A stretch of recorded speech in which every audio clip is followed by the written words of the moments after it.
Hello and welcome to 146 French Pass Road, and do we have a winner here?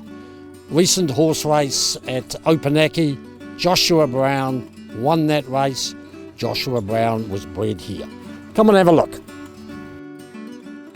Joshua Brown, he's going to be too tough. Joshua Brown won it.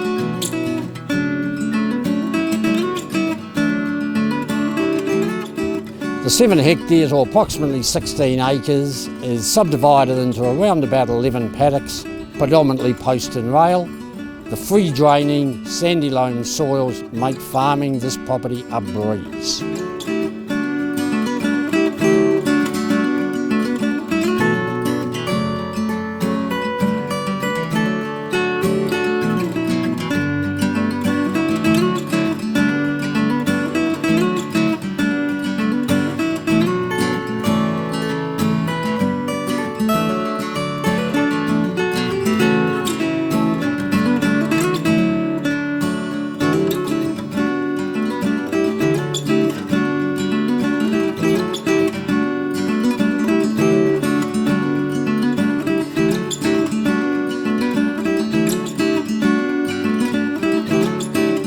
Look forward to seeing you at one of the upcoming open days, or if you do need a private viewing, maybe you need that for that winning margin.